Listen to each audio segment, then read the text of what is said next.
Now I would like to introduce our keynote speaker, Dr. Ellen Stofan, NASA's chief scientist. Dr. Stofan serves as the principal advisor to NASA Administrator Charles Bolden on all of NASA's science programs and science-related strategic planning and investments. Prior to her appointment at NASA, Dr. Stofan was vice president of proximity research in Maryland and is an honorary professor in the Department of Earth Science, University College, London, England. Throughout her career, Ellen's research has focused on the geology of Venus, Mars, and Saturn's moon Titan and the Earth, having worked on a number of projects including the Cassini mission to Saturn, the Mars Express mission, and the Magellan mission to Venus. In addition, let me point out that Dr. Stofan is very familiar with the peninsula. She received her bachelor's degree in geology from the College of William and Mary.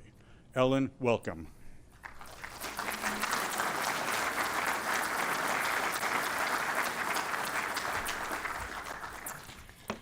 Thank you very much. It's really a pleasure to be here today.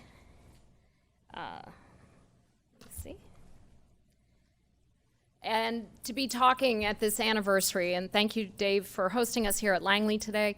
And thank you, everybody in the audience and who's tuning in to listen. The story of Viking is really the story of NASA, doing something that nobody thought we could do and accomplishing it in amazing style. On a personal note, though, I wouldn't be here today if it weren't for Viking. Well, actually, my parents are in the room, so I literally wouldn't be here unless it was for them. But when I was 14 years old, and my father, who you're going to hear from later today, was in charge of the launch vehicles. So we went down and stayed in Florida for several weeks for the launches, which I did get to attend. And I went to some talks that they put on for families of the people who were working on the mission. And they had people like Jerry Stofan, Carl Sagan, talking about what I'm going to be talking about today: why we explore Mars, the mysteries of the red planet, the history of water, the possibilities of life. And I thought, wow, that sounds swell. I think I'll do that. And I decided right then to become a planetary geologist, and now I'm standing here before you today. So for me, Viking isn't just an amazing scientific accomplishment by NASA, an amazing engineering accomplishment. It's also an inspiration to all of us. And as we move forward to send humans to Mars, we're going to inspire that next generation of explorers and scientists. But for right now, I want to take you way back to talk about our exploration of Mars. And you know, that really goes back to the time of Giovanni Schiaparelli putting together this map in the late 1870s, early 1880s, putting place names on Mars like Mare Australe that still exists today. But of course, even at that time, mapping what he thought looked like canals. So while we have a lot of press conferences at NASA talking about discovering water on Mars, we've long had this association of water and the red planet. Now fast forward from the 1870s to 1965 and Mariner 4. Now just think about that. 1965, we traveled that 225 million kilometers and successfully flew by Mars and obtained images. Okay, blurry images, but images of the surface. The image of the left is around the area of Elysium. It's about 300 kilometers across. And the image on and it's the first image taken of Mars. The image on the right is the first image of an impact, a clear image of an impact crater. It's about 200 and some kilometers across, taken on Mars by Mariner 4, beginning this long, long exploration of the red planet. Now we move to 1971 and Mariner 9 with this beautiful image of Nergal Vallis. Again, letting us know, as geologists analyzing this image, is that Mars was a place where the surface appeared to have been carved, much of the surface appeared to have been shaped or carved by water. When we see these valleys, they're very characteristic of river valleys here on the Earth. So already scientists were wondering, what is the history of water on the red planet? Why did it lose its water at some point in the past? And could that water, by any chance, have ever provided an environment in which life could have evolved? And because of those questions, because of this body of data that had been collected prior to Viking, we were able to design orbiting spacecraft and landers that could answer very focused questions that you're going to hear a lot more about today, about that history of water, the history of the surface, and the potential for life. So on August 20th of 1975, the Viking 1 spacecraft was launched, and I witnessed it. And then a few weeks later, the Viking 2 orbiter was launched from Cape Canaveral in Florida on the Titan Centaur. And then, of course, the event that we're celebrating today, July 20th, 1976. This is the first color image returned from Chryse Planitia from the Viking 1 station. And I understand that to a lot of people, you'd say, okay, wow, red plain, lots of rocks. But to the geologists who worked on this mission, right away they could start understanding that that hill on the distant horizon was actually the rim of an impact crater, that those rocks across the surface were probably excavated and dropped onto the surface when that crater formed. And that by looking at those rocks, by doing the chemical analysis of the surface, we could understand the history of this part of Chryse Planitia, a volcanic plain littered with impact craters, then carved by the wind later in its history. So by having these landers on the surface, making these measurements, we were able to start putting together the story of Mars. From the orbiting spacecraft, again, we really looked at these riverbeds, these ancient riverbeds. This is part of Mongala Vallis, which I mapped as a summer intern at JPL, I think in about 1981. I was a planetary geology undergraduate research program intern out at the Jet Propulsion Laboratory, and I was assigned to work with a guy named Dave Pieri and map this section of Mars. And what was so fascinating, again, were all these features that were so familiar from our studies of the Earth. Things like teardrop-shaped islands, abandoned oxbow sections of channels, features that by looking at rivers here on the Earth, we could understand that these features on Mars had been carved by water, and in some cases by great floods of water coursing across the Martian surface hundreds and hundreds of millions, if not billions of years ago. So as the scientists put together all of these different aspects of the Viking data, they started to understand the role that volcanism had played in the history of Mars, with the great volcanoes of Tharsis, the Elysium volcanoes, understanding how the plains of Mars had formed, and then understanding the role that water had played carving across those volcanic plains. And of course, also really understanding a little bit more about the composition of the surface of Mars, this very basaltic planet, these big dust storms that coursed across the surface, and of course here, the Great Valley that cuts across the surface of Mars. Now, many years later, it's amazing to me that we can literally look at the Viking landers. This is the Viking 1 lander, the Thomas Much Memorial Station, and this is an image that was taken by our HiRISE spacecraft in 2006, where it's a little hard to see on this image, but you can see actually not just the lander, but the back shell and what we think is the parachute and the heat shield, even up there in the upper right corner of the image. The same is true. HiRISE has also imaged the Viking 2 lander site in Utopia Planitia. This is the Gerald Stofan Memorial Station. And again, not just finding the lander, but all the bits that came off in the process of landing. So this allows us to take these very detailed chemical measurements that were made at the surface by the Viking landers and put them in a much broader context. And in fact, in general, that's what the Viking mission allowed us to do. It allowed us to look at all of Mars and put it in what we call a geological context. Now, this image probably doesn't mean a lot to a lot of people in this room or who are watching, but to a geologist, this is everything. And this is the compiled geological map that was put together of Mars by people like Ron Greeley, John Guest, Ken Tanaka, Dave Smith, who mapped from the Viking orbiter data, produced a geologic map of the entire surface of Mars. So to a geologist, all of these colors are basically telling us what rock layers formed when. It's allowed us to create a history of Mars, and by counting impact craters on the different units in this geologic map, we are able to put time to that story so that we understand what happened when in the history of Mars. This is the detective's guide to Mars. It allows us to say, we understand the history of the red planet.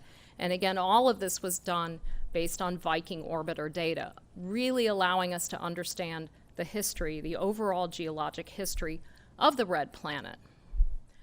But of course, that's not the end of the story, because every time NASA flies a mission to another world, and sometimes the engineers and maybe some of our stakeholders get frustrated by this, we end up with more questions than we had when we formulated that mission. So this Viking map, the Viking data, the Viking chemical results from the landers, that wasn't the end of the story, that was the beginning of the story, because that allowed us to formulate more complex questions. Okay, there was water on Mars, but when exactly did that water flow on the surface? How long did it stay on the surface?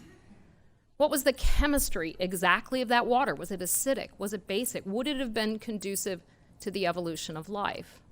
So all of these questions, the Viking data allowed us to formulate them, and then allowed us to design future missions to Mars, which we've been operating since. And that video gave you a good sense that we saw earlier, gave you a good sense of some of what's gone on afterward.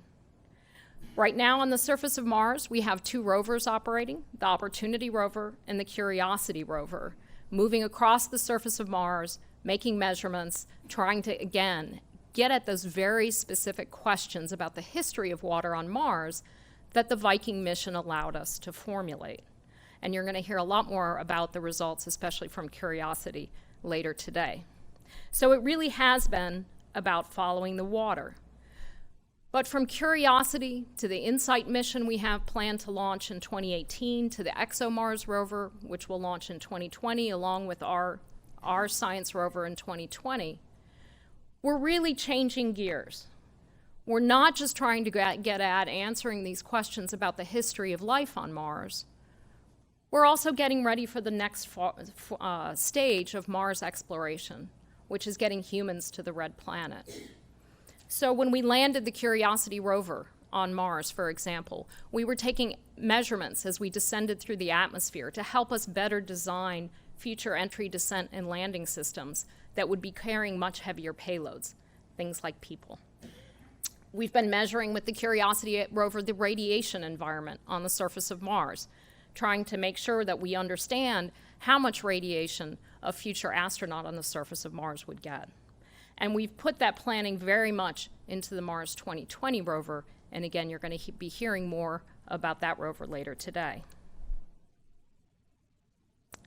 Curiosity, I think, for me, has been a rover that's really put us into the surface of Mars. It's put us into that framework. It's made us the Martians, because it's given us this beautiful, incredible landscape that as Curiosity has slowly reached the base of Mount Sharp and started to climb, analyzing those layers of rock in Mount Sharp. And remember, for the geologists who work on the mission, each of those layers of rock is like a page in the history of the story of Mars. And so they're reading each of those pages and helping us to unravel what happened on Mars when was the water present, what was the characteristics of those water, and would that have been an environment conducive to life? Because life here on Earth evolved in the oceans, and it stayed in the oceans for well over 1 billion years. So when we want to answer this question of, is there life beyond Earth, going to this watery planet, where we now know from Curiosity that water did persist for long periods of time on the surface of Mars, this is critically important. These findings we've been making have been critically important. So if life did evolve on Mars, our MAVEN spacecraft has told us that Mars eventually lost its atmosphere, the planet became cold, and the water retreated underground. Some of it was lost into space. So as the water retreated underground, we have an ongoing question. Did life persist on Mars, or did it go extinct, if it evolved? So we were very excited about a year and a half ago when our Mars Reconnaissance Orbiter found these funny brown streaks that you see on the surface of this image of Mars. Those brown streaks were actually indicating that seasonally we were getting liquid water percolating up to the surface, running down steep slopes that were facing into the sun, so you'd get melting of subsurface ice, and that water would run down the slope. Now, okay, that's cool, but it's really important from a scientific point of view. That means we have the potential to access that subsurface water on Mars quite easily. And so again, it goes back to this question. If there's life on Mars, that's probably the environment in which we would find it potentially in the future. So these are extremely exciting sites for potential future exploration. President Obama has given NASA a goal of, by the mid-2030s, getting humans to the vicinity of Mars, returning them safely to the Earth, and then sometime following the early 2030s, landing humans on the surface. And so that's NASA's goal, and we're working really hard every day to make this a reality, and we can do it. Now, why humans? Why not just keep our amazing robotic exploration going? Well, I'm a field geologist. I go out to volcanoes around the world, pick up rocks, and I have this conceit that we need field geologists on the surface of Mars, because finding life is going to be hard. When I'm talking about life, we're not talking about dinosaurs here. We're talking about fossil microbes. They're going to be really hard to find. Any of you who have ever looked for fossils on the Earth know they don't just pop out at you, and this was a planet which had extremely rich life. So finding life on Mars is not going to be easy, and that's why we haven't found it yet to date. So I think you need geologists, astrobiologists, chemists on the surface of Mars, cracking open a lot of rocks, going to the right locations to really determine not just did life evolve on Mars, but what is the nature of that life? What can that life tell us about the evolution of life here on Earth? Does it have cell structure like ours? Does it have RNA? Does it have DNA? These are the fundamental questions that we want to answer by looking for life on Mars. So you're going to hear a lot about this today, our journey to Mars. Because to do such a difficult thing, send humans that long distance to Mars, you need to do it in a stepwise fashion. So we are working right now on the International Space Station. In the mid-2020s, we'll move out to the vicinity of the Moon, and then on eventually to Mars by the early 2030s. But obviously in the meantime, we're not stopping exploring Mars. We're still every day getting data from our spacecraft at Mars, and we will send spacecraft to Mars in the future. And the road to Mars really does begin at the International Space Station, and I'm going to talk a little more about this later this afternoon. Because to me, one of the hardest parts of getting humans to Mars is coping with microgravity. And that long 7 to 8 month journey back, or to Mars and then back, is a long time for humans to be in microgravity. And that's why Scott Kelly's one-year mission has been so important, and that's why the work that we do every day on the International Space Station is so critical to getting to Mars. But to some extent, we also need to step back and say, what do we already know how to do? We know how to get spacecraft to Mars. We've landed on the surface of Mars 8 times. We know how to maneuver spacecraft in deep space. Look at the amazing dances that the Cassini spacecraft has done around Saturn. NASA's really good at that. We've learned about entry, descent, and landing on Mars, but with much smaller size payloads. We need to ramp that up. We've learned a lot about the dust on Mars, about the potential toxicity of the Martian environment to humans. But there are definitely more measurements that we need to make, and there are definitely more things to do. So we will continue again through the 2020s exploring Mars and then getting ready to send humans onto Mars.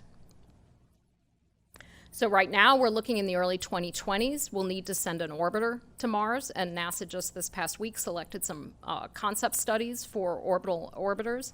We need that partially as a communication link to talk to our rovers on the surface. But if we can also be making some measurements, taking some data that will help us get humans to Mars in the future, we'll do that also. At some point in the 2020s, we need to do a round trip from Mars to Earth robotically to practice ascending off the surface of Mars, rendezvousing in orbit, and returning to the Earth. And obviously planetary protection, understanding what those rocks are on the surface of Mars, their potential for contaminating the Earth is something that we really want to understand before we actually send humans to the red planet. So in the mid-2020s, we'd like to do this round-trip demonstration mission to Mars. And then, of course, we're also very interested in something called ISRU, in situ resource utilization.